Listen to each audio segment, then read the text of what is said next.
Hello and welcome back to College Algebra, MAT 150. In this lecture we will be discussing reflections for our graphs. So reflections have sort of two ways that they can happen. So we can have a negative on the outside, which means that our whole graph sort of reflects, sort of flips over the x-axis. And since the x-axis is this one, that means it flips up and down. Okay? And then if it's on the inside, so if the negative's on the inside before you do the function, that means it's going to flip over the y-axis. So it would flip this way. So left and right, again, since the y-axis is right here. Okay? So kind of keeping up with the theme, and this theme will continue. If something's on the outside, it sort of affects verticality. Even though it says x-axis, we're flipping up and down. And if it's on the inside, it usually affects horizontalness, so left and right. All right. So with that being said, let's try to produce more graphs. So we have f of x equals negative x squared. So the question is this negative on the inside or outside? Are we squaring first and then applying the negative, or are we applying the negative and then squaring? Well, since we don't see parentheses, we're applying the square first and then applying the negative per order of operations. And then, what is our base graph? Well, it's based on x squared. Okay? So, 0, 0, 1, 1, and negative 1, 1. Looks something like this. Not perfect, but reasonable.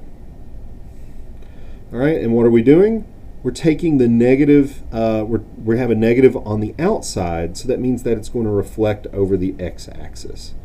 So when we get here, we're going to take all of our points, so we're taking our y values, as it turns out, and we're negating them. So that's sort of a mathematical way of saying it. So the y values I have here, so 1, 1, and negative 1, 1, and the other base point, 0, 0, the y coordinates, we're going to apply a negative to it, is another way of thinking of it. So we're flipping the whole thing. So if you apply, so to the y coordinate is the one on the right. So if we apply negative to 0, that doesn't affect anything. So still 0, 0. The y to the one on the right, we have 1, negative 1 now. And then we have negative 1, and then again we're applying the negative to the right, to the y coordinate. So negative 1, negative 1. So 1, negative 1, negative 1, negative 1. And then we just have our basic shape, just like before.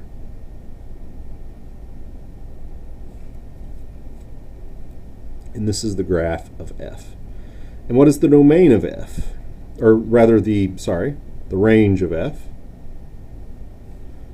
So how far down does it start? Well, we have arrows pointing down, so negative infinity. And how far up does it come? So down to up, so we get to 0. And we touch it, so we get to a bracket. The next one we see here is this g of x is the square root of negative x. So question, what's the base function? Well, what's the main thing going on? The square root is. The negative just implies a transformation. So the main thing going on here is square root. And the base graph here is 0, 0, 1, 1, 4, 2. Again, you need to have these memorized. And what's actually going on? Is the negative inside? Do we do it before we square root or after? Well, we do it before. So this means that the whole graph is going to reflect, again, on the outside it affects up and down verticality, on the inside it affects left and right. So it's going to flip over this, and it's going to take the x values, and it's going to negate those. So 0, 0,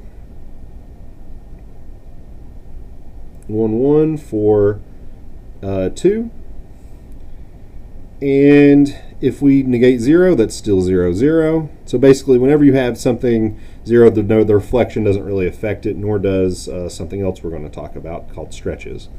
But it is affected by shifts, though. But we have 0, 0. Instead of 1, 1, Again, this affects the x coordinate, so that's the first one. So this becomes negative 1, 1. And then instead of 4, 2, it becomes negative 4, positive 2.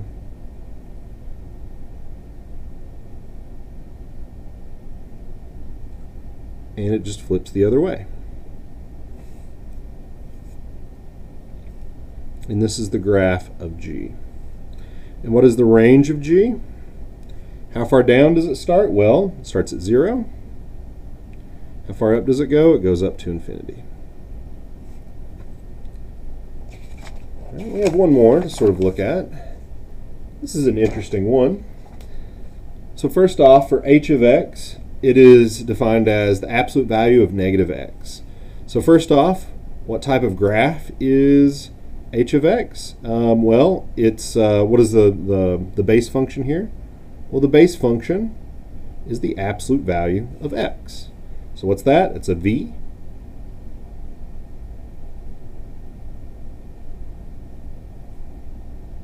So 1, 1, and negative 1, positive 1.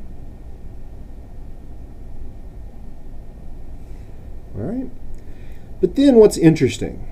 There's a negative on the inside before we do the absolute value. So what is a negative on the inside? It means the whole thing flips, but over the y-axis. But if you flip it over the y-axis, this goes to here and this goes to here. This here goes to this here. It's symmetric about the y-axis, which means that the end graph is just the same